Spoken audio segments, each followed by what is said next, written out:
ഏവർക്കും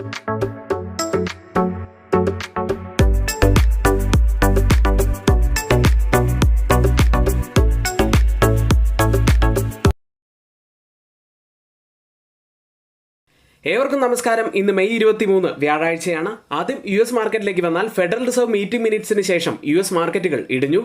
UK inflation data എക്സ്പെക്ടേഷനെ miss ചെയ്തതിന് ശേഷം യൂറോപ്യൻ മാർക്കറ്റുകളും ഒരു ഇടിവിലേക്ക് പോയി.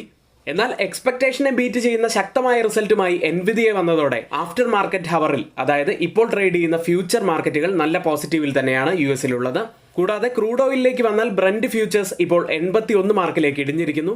ഇന്ത്യൻ മാർക്കറ്റിൽ ഇന്ന് ഹൈലൈറ്റ് ആയ വാർത്ത 2024 സാമ്പത്തിക വർഷത്തിൽ സർക്കാരിന് 2.11 ലക്ഷം കോടി രൂപയുടെ റെക്കോർഡ് മിച്ച തുക കൈമാറ്റത്തിന് RBI ബോർഡ് അംഗീകാരം നൽകി. ഏതായാലും ഒത്തിരിയേറെ നമ്മൾ ശ്രദ്ധിക്കേണ്ട വാർത്തകളുള്ള ഒരു ദിനം തന്നെയാണ്. ഇനി നമ്മുടെ ഈ വീഡിയോ ആരെങ്കിലും ലൈക്ക് ചെയ്യാൻ മറന്നിട്ടുണ്ടെങ്കിൽ ഇപ്പോൾ തന്നെ ആ ലൈക്ക് ബട്ടൺ ഒന്ന് ക്ലിക്ക് ചെയ്യുക. മാത്രമല്ല സബ്സ്ക്രൈബ് ചെയ്യാൻ മറന്നുപോയവർ സബ്സ്ക്രൈബ് കൂടി ചെയ്യുക. ഇന്ന് നമ്മൾ ശ്രദ്ധിക്കേണ്ട പ്രധാനപ്പെട്ട കുറച്ച് വാർത്തകളിലേക്കാണ്. ആദ്യം ഗ്ലോബൽ റിയൽ എസ്റ്റേറ്റ് സർവീസസ് സ്ഥാപനമായ JLL hotel momentum India 2024 Q1 report പുറത്തുവിട്ടിരിക്കുന്നു. ഇന്ത്യൻ ഹോസ്പിറ്റാലിറ്റി മേഖല 2024 ഒന്നാം പാദത്തിൽ വളർച്ച കൈവരിച്ചു. ശരാശരി പ്രതിദിന നിരക്കുകൾ 8.5% വർധനയും ലഭ്യമായ മുറികളിൽ നിന്നുള്ള വരുമാനത്തിൽ, അതായത് റവന്യൂ ഫ്രം അവൈലബിൾ റൂമിൽ നിന്നുമുള്ള വരുമാനം 11.4% വർദ്ധിച്ചതായും കാണുന്നു.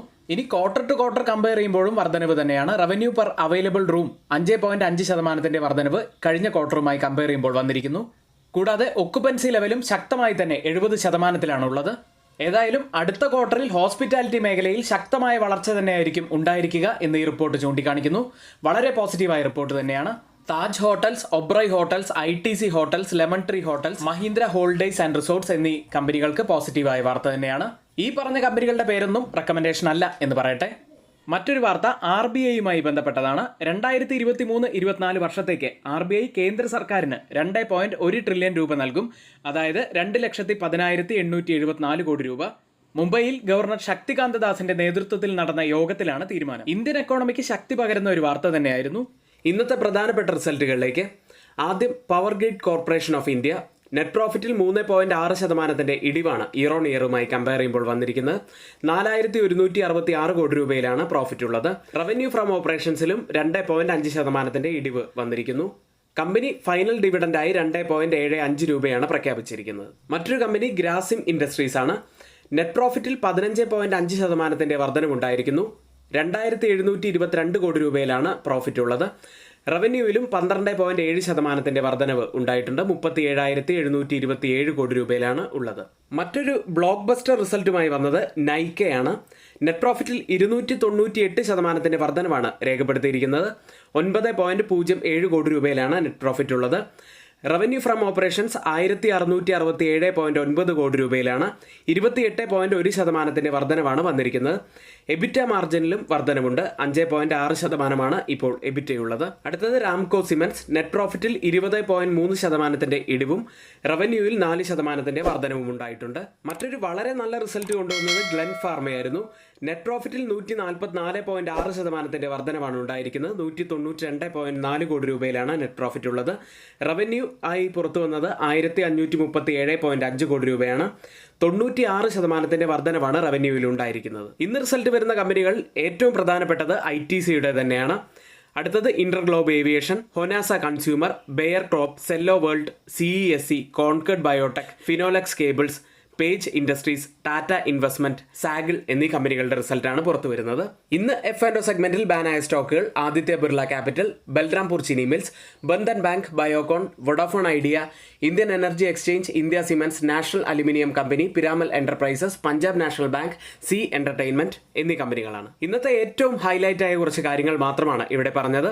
ഇനി നമ്മുടെ ലൈവ് സ്റ്റാർട്ട് ചെയ്യുന്നത് രാവിലെ 10 മണി മുതൽ 3:30 വരെയാണ്. നമ്മൾ ചിലപ്പോൾ ഹോൾഡ് ചെയ്യുന്ന ചില സ്റ്റോക്കുകളുടെയൊക്കെ സംശയങ്ങളൊക്കെ ഉണ്ടായെന്ന് വരാം. അത്തരത്തിലുള്ള ധാരാളം സംശയങ്ങൾ നമുക്ക് ക്ലിയർ ചെയ്യാൻ പറ്റുന്ന ഒരു സെഷൻ കൂടിയാണ്. ഏതായാലും ഈ ഇൻഫർമേറ്റീവായ സെഷൻ നിങ്ങൾ മിസ്സാക്കാതിരിക്കുക. മറ്റൊരു കാര്യമുള്ളത്, രാവിലെ 9 മണി മുതൽ തന്നെ ഞങ്ങളുടെ എഡ്യൂക്കേഷണൽ വ്യൂസ് നിങ്ങൾക്ക് ലഭിക്കണമെന്നുണ്ടെങ്കിൽ തൊട്ടുമുകളിൽ ഇവിടെ കൊടുത്ത വാട്സപ്പ് നമ്പറിൽ ഞങ്ങൾക്ക് മെസ്സേജ് അയച്ച് ഞങ്ങളുടെ ടെലഗ്രാം ഗ്രൂപ്പിൽ ജോയിൻ ചെയ്യാവുന്നതാണ്. ഇന്ത്യൻ മാർക്കറ്റിലേക്ക് ഒരു പോസിറ്റീവ് സെഷനാണ് ഇന്നലെയും നമ്മൾ സാക്ഷ്യം വഹിച്ചത്. ഒരു സ്ട്രോങ് പെർഫോമൻസ് തന്നെയാണ് മിഡ് ക്യാപ്പ് അതുപോലെ FMCG ഫാർമ സെക്ടറുകളിൽ നിന്ന് കണ്ടത്. ഫിനാൻഷ്യൽ സെക്ടർ തന്നെയാണ് ഇന്നലെ ഡ്രാഗ് ചെയ്തത്. റിലയൻസ്, സിപ്ല, HUL തുടങ്ങിയ കമ്പനികൾ ടോപ്പ് ഗെയിനേഴ്സായി മാറി. കോൾ ഇന്ത്യ തുടർച്ചയായ മൂന്നാമത്തെ ദിവസവും നേട്ടം രേഖപ്പെടുത്തി. സ്റ്റോക്ക് ഇപ്പോൾ 52 വീക്ക് ഹൈയിലാണുള്ളത്. റിസൾട്ടുകൾക്ക് ശേഷം BHEL 5% ഇടിയുകയും ചെയ്തു. നിഫ്റ്റിയിലേക്ക് തുടർച്ചയായ 5ാമത്തെ ദിവസവും നിഫ്റ്റി പോസിറ്റീവിൽ ക്ലോസ് ചെയ്തു. 68 പോയിന്റ്സ് ആണ് ഉയർന്നത്. എന്നാൽ 22,600 താഴെയായിട്ടാണ് ക്ലോസ് ചെയ്തത് എന്നത് മാത്രമാണ് ഒരു നെഗറ്റീവ് ഫാക്ടറായി കാണാൻ കഴിയുന്നത്. ബാക്കി നമ്മുടെ പോസിറ്റീവ്സിലേക്ക് പോയി കഴിഞ്ഞാൽ നിഫ്റ്റി റൈസിംഗ് ചാനലിന് ഒപ്പം തന്നെയാണ് ഉയർന്ന് ട്രേഡ് ചെയ്യുന്നത്. എല്ലാ കീ മൂവിംഗ് ആവറേജുകൾക്കും മുകളിലായിട്ടാണ് നിഫ്റ്റി ട്രേഡ് ചെയ്യുന്നത്. മാത്രമല്ല ഹയർ ഹൈ ഫോർമേഷനാണ് നിഫ്റ്റിയിലുള്ളത്. ഇന്നലെ പ്രീ മാർക്കറ്റിൽ പറഞ്ഞതുപോലെ 22,600 തന്നെയാണ് അപ്സൈഡിൽ ഒരു ഇമീഡിയറ്റ് റെസിസ്റ്റൻസ് ആയി വരുന്നത്. 22,600 കഴിഞ്ഞാൽ 22,800 പ്രധാനപ്പെട്ട അപ്സൈഡിലെ ഒരു ലെവലാണ്. ഡൗൺ സൈഡിൽ 22,500 പ്രധാനപ്പെട്ട ഒരു സപ്പോർട്ട് ആവാനും സാധ്യതയുണ്ട്. മാക്സിമം ഓപ്പൺ ഇൻട്രസ്റ്റ് രേഖപ്പെടുത്തിയ കോൾ സൈഡിലെയും പുട്ട് സൈഡിലെയും സ്ട്രൈക്കുകളിലേക്ക് ആദ്യം 23,000 കൂടുതൽ ഓപ്പൺ ഇൻട്രസ്റ്റ് റൈറ്റ് ചെയ്തിരിക്കുന്നത്. അതിനുശേഷം 22,800 സ്ട്രൈക്കിലും അതിനുശേഷം 22,600 സ്ട്രൈക്കിലുമാണ്.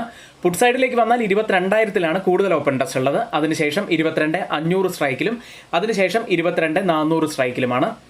ഓപ്പൺ ഇൻട്രസ്റ്റ് ഡാറ്റ പ്രകാരം ഒരു റെസിസ്റ്റൻസ് ആവാൻ സാധ്യതയുള്ളത് 22,800 സപ്പോർട്ട് ആവാൻ സാധ്യതയുള്ളത് 22,500 change in open interest data പ്രകാരം കോൾ സൈഡിലും പുട്ട് സൈഡിലും വന്ന വ്യത്യാസങ്ങൾ പരിശോധിക്കാം.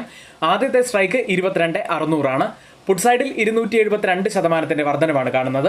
ലോങ് ബിൽഡപ്പ് തന്നെയാണ്. കോൾ സൈഡിൽ 29% വർധനവ് ഒരു ഷോർട്ട് ബിൽഡപ്പാണ് ആ സ്ട്രൈക്കിലുള്ളത്. എന്നാൽ 22,550 സ്ട്രൈക്കിൽ കോൾ സൈഡിൽ ഒരു ഷോർട്ട് കവറിംഗ് ആണ് നടക്കുന്നത്. 6% ഇടിവാണ് അവിടെ കാണുന്നത്. എന്നാൽ പുട്ട് സൈഡിൽ 100% തന്നെ വർധനവുണ്ട്. ഒരു ലോങ് ബിൽഡപ്പ് തന്നെയാണ് ആ സ്ട്രൈക്കിൽ കാണുന്നത്. 22,650 സ്ട്രൈക്കിൽ പുട്ട് സൈഡിൽ 336% വർധനവ് കാണാം. ഒരു ലോങ് ബിൽഡപ്പാണ് പുട്ട് സൈഡിലുള്ളത്. കോൾ സൈഡിൽ 113% വർധനവ് ഒരു ഷോർട്ട് ബിൽഡപ്പ് ആ സ്ട്രൈക്കിലും കാണാം. ഈ 3 സ്ട്രൈക്കുകളും കമ്പയർ ചെയ്യുമ്പോൾ പുട്ട് സൈഡാണ് കുറച്ച് കൂടുതൽ സ്ട്രോങ് ആയി നിൽക്കുന്നത് എന്ന് കാണാം. ഡെയിലി ക്യാൻഡിൽ വലിയ ലോവർ വിക്കോട് കൂടിയ ഒരു ബുള്ളിഷ് ക്യാൻഡിലാണ് ഡെയിലി ചാർട്ടിൽ ഫോം ആയിരിക്കുന്നത്. വലിയ ബൈയിങ് ഇൻട്രസ്റ്റ് ആണ് ലോവർ ലെവലിൽ നടക്കുന്നത് എന്നാണ് ഈ ക്യാൻഡിൽ സൂചിപ്പിക്കുന്നത്. തുടർച്ചയായ ഗ്രീൻ ക്യാൻഡിലുകൾ ഒരു ബുള്ളിഷ് സൈൻ തന്നെയാണ് കാണിക്കുന്നതും. ബാങ്ക് നിഫ്റ്റിയിലേക്ക് ഇന്നലെയും ഇടിഞ്ഞാണ് ബാങ്ക് നിഫ്റ്റി ക്ലോസ് ചെയ്യുന്നത്. 266 പോയിന്റ്സ് ആണ് ഇടിഞ്ഞത്. 47,781 ക്ലോസ് ചെയ്യുന്നതും. ബാങ്ക് നിഫ്റ്റിയുടെ 20-ഡേ എക്സ്പൊണൻഷ്യൽ മൂവിംഗ് ആവറേജ് ഉള്ളത് 48,055 ആ ലെവൽ നമ്മൾ പ്രത്യേകം ശ്രദ്ധിക്കേണ്ട ഒരു ലെവൽ തന്നെയാണ്. ഈ ഒരു ലെവൽ മറികടക്കാൻ സാധിച്ചാൽ ബാങ്ക് നിഫ്റ്റി കൂടുതൽ ശക്തിയാർജിക്കും. ഇപ്പോൾ ബാങ്ക് നിഫ്റ്റി ഉള്ളത് 47,500 മുതൽ 48,300 വരെയുള്ള റേഞ്ചിലാണ്. മാക്സിമം ഓപ്പൺ ഇൻട്രസ്റ്റ് രേഖപ്പെടുത്തിയ കോൾ സൈഡിലെയും പുട്ട് സൈഡിലെയും സ്ട്രൈക്കുകളിലേക്കാണ്. 48,000 കൂടുതൽ ഓപ്പൺ ഇൻട്രസ്റ്റ് ഉള്ളത്. അതിനുശേഷം 49,000 അതിനുശേഷം 48,500 സ്ട്രൈക്കിലുമാണ് കോൾ സൈഡിൽ കൂടുതൽ ഓപ്പൺ ഇൻട്രസ്റ്റ് ഉള്ളത്. പുട്ട് സൈഡിൽ 48,000 തന്നെയാണ് കൂടുതൽ ഓപ്പൺ ഇൻട്രസ്റ്റ് റൈറ്റ് ചെയ്തിരിക്കുന്നത്. അതിനുശേഷം 46,500 സ്ട്രൈക്കിലും അതിനുശേഷം 47,000 സ്ട്രൈക്കിലുമാണ്. ഓപ്പൺ ഇൻട്രസ്റ്റ് ഡാറ്റ പ്രകാരം ഒരു റെസിസ്റ്റൻസ് ആവാൻ സാധ്യതയുള്ളത് 48,000 സപ്പോർട്ട് ആവാൻ സാധ്യതയുള്ളത് 47,000 ഇന്ത്യ വിക്സിലേക്ക് ഇന്നലെ ഇന്ത്യ വിക്സ് ചെറുതായി ഒന്ന് ഇടിഞ്ഞിരുന്നു. 21.47 ഇപ്പോഴുള്ളത്. 1.57% ഇന്ത്യ വിക്സ് ഇന്നലെ ഇടിഞ്ഞത്. എഡ്യൂക്കേഷണൽ പർപ്പസിന് വേണ്ടി ഷെയർ ചെയ്യുന്ന സ്വിംഗ് സ്റ്റോക്കുകളുടെയും F&O സ്റ്റോക്കുകളുടെയും പെർഫോമൻസ് അനാലിസിസിലേക്കാണ്. ആദ്യം നമ്മൾ പറയുന്ന സ്വിംഗ് സ്റ്റോക്ക് കേവലം 4 ദിവസം കൊണ്ട് 17.5% പ്രോഫിറ്റിലേക്ക് വന്ന ഒരു സ്റ്റോക്കാണ്. ടെയിൻവാല കെമിക്കൽസ് മെയ് 17 164 എൻട്രി എടുക്കുന്നത്. 198.9 വരെയാണ് അപ്പായത്. നല്ല പ്രോഫിറ്റാണ് സ്റ്റോക്കിൽ നമുക്ക് ലഭിച്ചത്. മറ്റൊരു ഹ്യൂജ് പ്രോഫിറ്റിലേക്ക് വന്ന സ്റ്റോക്ക് LIC ആയിരുന്നു. മാർച്ച് 14 ഈ സ്റ്റോക്കിൽ നമ്മൾ എൻട്രി എടുക്കുന്നത്. 937 ലെവലിൽ 1066.7 ഇന്ന് സ്റ്റോക്ക് എത്തി നിൽക്കുന്നത്. 12.2% നമുക്ക് പ്രോഫിറ്റായി ലഭിച്ചു. മറ്റൊരു സ്റ്റോക്ക് കേവലം ഒരാഴ്ച കൊണ്ട് വലിയ പ്രോഫിറ്റിലേക്ക് എത്തിയ ഒരു സ്റ്റോക്കാണ് ലക്ഷ്മി ഓർഗാനിക് ഇൻഡസ്ട്രീസ്. 245.95 എൻട്രി എടുത്ത് 275.9 വരെ അപ്പായി. 10.9% നമുക്ക് പ്രോഫിറ്റായി ലഭിച്ചത്. മറ്റ് സ്റ്റോക്കുകൾ റാംകോ ഇൻഡസ്ട്രീസ് ഏപ്രിൽ 18 232 എൻട്രി എടുത്തു. 246 വരെയാണ് അപ്പായത്. 5.7% പ്രോഫിറ്റായി ലഭിച്ചു. അടുത്തത് ജിൻഡാൽ ഫോട്ടോ ഏപ്രിൽ 22 688 എൻട്രി എടുത്തത്. 727.9 വരെ അപ്പായി. 5.5% സ്റ്റോക്കിൽ നമുക്ക് പ്രോഫിറ്റായി ലഭിച്ചത്. അടുത്തത് ITI ആയിരുന്നു. ഏപ്രിൽ 29 316 എൻട്രി എടുത്ത് 333 വരെ ഇന്നലെ അപ്പായി. 5.1% പ്രോഫിറ്റായി ലഭിച്ചത്. മറ്റൊരു സ്റ്റോക്ക് വിനാറ്റി ഓർഗാനിക്സ് ആയിരുന്നു. ഫെബ്രുവരി 19 1717 എൻട്രി എടുത്ത് 1764.7 വരെ അപ്പായി 2.7% പ്രോഫിറ്റായി ലഭിച്ചത്. F&O സെഗ്മെന്റിൽ ടാർഗറ്റ് ഹിറ്റ് ചെയ്ത സ്റ്റോക്ക് ടെക് മഹീന്ദ്രയായിരുന്നു. 1300 CE ആയിരുന്നു പറഞ്ഞത്. 1311 എൻട്രി എടുത്ത് 1335.4 വരെയാണ് അപ്പായത്. നല്ല ഹ്യൂജ് പ്രോഫിറ്റാണ് നമുക്ക് ടെക്കമിലും ലഭിച്ചത്. നമ്മുടെ ടാർഗറ്റ് ഹിറ്റ് ചെയ്ത സ്റ്റോക്കുകൾ മാത്രമാണ് ഇവിടെ പറയുന്നത്. ഒത്തിരിയേറെ സ്റ്റോക്കുകൾ നല്ല പ്രോഫിറ്റിലുള്ള സ്റ്റോക്കുകളുണ്ട്, അതൊന്നും ഇവിടെ മെൻഷൻ ചെയ്യുന്നില്ല. എങ്കിൽ ഇനി നമ്മുടെ ഗ്രൂപ്പിൽ ആർക്കെങ്കിലും ജോയിൻ ചെയ്യാൻ താല്പര്യമുണ്ടെങ്കിൽ തൊട്ടുമുകളിൽ ഇവിടെ കൊടുത്ത വാട്സപ്പ് നമ്പറിൽ ഞങ്ങൾക്ക് മെസ്സേജ് അയച്ച് ഞങ്ങളുടെ ടെലഗ്രാം ഗ്രൂപ്പിൽ ജോയിൻ ചെയ്യാവുന്നതാണ്. ഇന്ന് നമ്മൾ പറയുന്ന സ്വിംഗ് സ്റ്റോക്ക് CIE ഓട്ടോമാറ്റീവ് ഇന്ത്യയാണ്. ഇപ്പോഴത്തെ കറണ്ട് മാർക്കറ്റ് പ്രൈസ് 530.30 ആണ്. ടാർഗറ്റായി ഫിക്സ് ചെയ്യുന്നത് 575. സ്റ്റോപ്പ് ലോസ് ആയി നിങ്ങളുടെ ഇൻവെസ്റ്റ്മെൻറ്റിൻ്റെ 10 മുതൽ 15% നിങ്ങൾക്ക് സ്റ്റോപ്പ് ലോസ് ആയി വെക്കാവുന്നതാണ്. ഇത് ഒരിക്കലും റെക്കമെൻഡേഷൻ അല്ല, എഡ്യൂക്കേഷണൽ പർപ്പസിന് വേണ്ടി മാത്രമാണ് ഷെയർ ചെയ്യുന്നത്. നിങ്ങളുടെ സ്വന്തമായ അനാലിസിസിന് ശേഷം മാത്രം ഈ സ്റ്റോക്കിൽ എൻട്രി എടുക്കുക. ഗ്ലോബൽ മാർക്കറ്റ് സെഗ്മെൻറ്റിൽ ആദ്യം FIDE ആക്ടിവിറ്റിയാണ്. FIS ഇന്നലെ മെയ് 22 686 കോടി രൂപയ്ക്കാണ് സെല്ല് ചെയ്ത്. DIS ആവട്ടെ 961 കോടി രൂപയ്ക്ക് ബൈ ചെയ്തു. കഴിഞ്ഞ ഒരു 4-5 ദിവസങ്ങളായിട്ട് FISന്റെ സെല്ലിങ്ങിൽ ഒരു കുറവ് വന്നതായി കാണാം. എന്നിരുന്നാലും മെയ് മാസത്തിൽ 38,186 കോടി രൂപയ്ക്കാണ് FIS സെല്ല് ചെയ്ത് കഴിഞ്ഞത്. DIS 38,331 കോടി രൂപയ്ക്ക് ബൈ ചെയ്യുകയും ചെയ്തു. US മാർക്കറ്റിലേക്ക് ഇന്നലെ ക്ലോസ് ചെയ്ത US മാർക്കറ്റുകൾ ഇടിവിലായിരുന്നു. ഡൗ ജോൺസ് 0.51% ഇടിഞ്ഞു. S&P 500 0.27% ഇടിഞ്ഞത്. നാസ്ഡാക്ക് 0.18% ഇടിഞ്ഞു. ഇന്നലെ ഫെഡറൽ റിസർവിന്റെ മീറ്റിംഗ് മിനിറ്റ്സ് പുറത്തു വന്നിരുന്നു. പണപ്പെരുപ്പം കൂൾ ഓഫ് ആകുന്നു എന്ന് ഫെഡറൽ റിസർവ് ഉദ്യോഗസ്ഥർ പ്രതീക്ഷിക്കുന്നതായി മിനിറ്റ്സ് കാണിക്കുന്നു. കൂടാതെ ഇന്നലെ ഫോക്കസിൽ ഉണ്ടാവുക 2 കാര്യങ്ങളാണ് എന്ന് നമ്മൾ പ്രീ മാർക്കറ്റിൽ പറഞ്ഞിരുന്നു. ഒന്ന് മീറ്റിംഗ് മിനിറ്റ്സും അതുകൂടാതെ എൻവിഡിയയുടെ റിസൾട്ടുമായിരുന്നു. എൻവിഡിയയുടേത് എക്സ്പെക്ടേഷനെ ബീറ്റ് ചെയ്യുന്ന റിസൾട്ട് തന്നെയായിരുന്നു. മാത്രമല്ല സ്റ്റോക്ക് സ്പ്ലിറ്റും പ്രഖ്യാപിച്ചത് കൊണ്ട് തന്നെ ഷെയർ 6% നേട്ടമാണ് ആഫ്റ്റർ ട്രേഡിംഗ് ഹവറിൽ ഉണ്ടാക്കിയത്. എൻവിഡിയ 240% അടുത്താണ് ഒരു വർഷം കൊണ്ട് ഉയർന്നത്. വാൾസ്ട്രീറ്റിലെ മൂന്നാമത്തെ വലിയ കമ്പനി എക്സ്പെക്ടേഷനെ ബീറ്റ് ചെയ്യുന്ന റിസൾട്ടുകൾ കൊണ്ടുവന്നതുകൊണ്ട് തന്നെ ഇപ്പോൾ ട്രേഡിംഗ് ആരംഭിച്ച US മാർക്കറ്റിന്റെ ഫ്യൂച്ചേഴ്സ് പോസിറ്റീവിലാണ്. S&P 500 0.27% ഉയർന്നും നാസ്ഡാക്ക് 0.43% ഉയർന്നും ഡൗ ജോൺസ് 0.12% ഇടിവിലുമാണ് ഇപ്പോൾ ട്രേഡ് ചെയ്യുന്നത്. US ലിസ്റ്റ് ചെയ്ത ഇന്ത്യൻ കമ്പനികളുടെ പ്രകടനത്തിലേക്ക് ആദ്യം ടെക് സൈഡിൽ ഇൻഫോസിസ് 1.53% നേട്ടത്തിലാണ് ഇന്നലെ ക്ലോസ് ചെയ്യുന്നത്. വിപ്രോ 0.19% നേട്ടത്തിലും. ബാങ്കിംഗ് സൈഡിൽ ICICI ബാങ്ക് 0.85% ഇടിഞ്ഞപ്പോൾ HDFC ബാങ്ക് ഒരു മ്യൂട്ടഡ് അവസ്ഥയിലാണ് ക്ലോസ് ചെയ്തത്. മേക്ക് മൈ ട്രിപ്പ് വീണ്ടും ഒരു ഇടിവിലേക്ക് പോയി. 4.42% ഇടിഞ്ഞത്. ഡോക്ടർ റെഡ്ഡി 1.12% നേട്ടവും ഉണ്ടാക്കി. യൂറോപ്യൻ മാർക്കറ്റിലേക്ക് തുടർച്ചയായ 2ാമത്തെ ദിവസവും യൂറോപ്യൻ മാർക്കറ്റുകൾ ഒരു ഇടിവിലേക്ക് തന്നെ പോയി. UK ഇൻഫ്ലേഷൻ എസ്റ്റിമേറ്റുകളെ മിസ് ചെയ്തതിനെ തുടർന്നാണ് യൂറോപ്യൻ വിപണി ഇന്നലെ ഇടിഞ്ഞത്. UK മാർക്കറ്റ് FTSE 0.55% ഇടിഞ്ഞത്. France market CAC 0.61%, German market DAX 0.25%, stock 600 0.37% ഇടിഞ്ഞു. ഓട്ടോ സ്റ്റോക്കുകളാണ് വലിയ നഷ്ടമുണ്ടാക്കിയത് 1.3%. ഗ്യാസ് സ്റ്റോക്കുകൾ 1.2% ഇടിവും രേഖപ്പെടുത്തി. ഇപ്പോൾ ട്രേഡിംഗ് ആരംഭിച്ച യൂറോപ്യൻ മാർക്കറ്റിന്റെ ഫ്യൂച്ചേഴ്സ് ഡാക്സ് 0.11% നേട്ടത്തിൽ, CAC 0.07% നേട്ടത്തിൽ, FTSE 0.06% നേട്ടത്തിലും ഇപ്പോൾ ട്രേഡ് ചെയ്യുന്നു. ഏഷ്യൻ മാർക്കറ്റുകൾ ആദ്യം ജപ്പാൻ മാർക്കറ്റിലേക്ക് വന്നാൽ റോയിറ്റേഴ്സ് ടെങ്കൻ നോൺ മാനുഫാക്ചറിംഗ് സൂചിക +26 എന്നിരുന്നാലും ഇന്നലെ ജപ്പാൻ മാർക്കറ്റ് 0.85% ഇടിഞ്ഞത്. ഇപ്പോൾ ഓപ്പൺ ചെയ്ത ഏഷ്യൻ മാർക്കറ്റുകളിൽ ആദ്യം ഗിഫ്റ്റ് നിഫ്റ്റി ഉള്ളത് 22,647 എന്ന നിലയിലാണ്.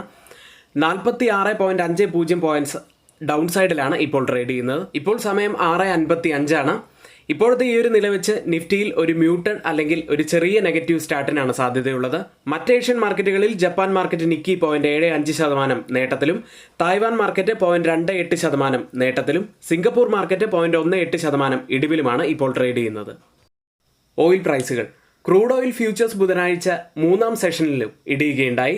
ജൂണിലെ നിർണായകമായ ഒപെക് മീറ്റിംഗിന് മുന്നോടിയായാണ് ഓയിൽ പ്രൈസുകൾ ഇടിഞ്ഞത്. ബ്രന്റ് ഫ്യൂച്ചേഴ്സ് ഉള്ളത് $81.35 പെർ ബാരൽ എന്ന നിലയിലാണ്. 0.42% ഇടിവിലാണ് ഇപ്പോൾ ട്രേഡ് ചെയ്യുന്നത്. WTI ഉള്ളത് $76.99 പെർ ബാരൽ എന്ന നിലയിൽ 0.76% ഇടിവിൽ ട്രേഡ് ചെയ്യുന്നു. ഇന്നത്തെ ഏറ്റവും ഹൈലൈറ്റ് ആയ കുറച്ച് വാർത്തകൾ ഏറ്റവും ഓതറൈസ്ഡ് ആയിട്ടുള്ള സൈറ്റുകളായ Moneycontrol, Mint, Business Standard തുടങ്ങിയ സൈറ്റുകളിൽ നിന്ന് എടുത്തിട്ടുള്ളതാണ്. മറ്റുള്ളവയെല്ലാം നമ്മുടെ വ്യൂസ് മാത്രമാണ്. ഒരിക്കലും അത് റെക്കമെൻഡേഷൻ ആയിട്ട് ആരും തന്നെ എടുക്കരുത്. എങ്കിൽ ഇന്നത്തെ വീഡിയോ ഇവിടെ പൂർത്തിയാവുന്നു. ഏവർക്കും നന്ദി.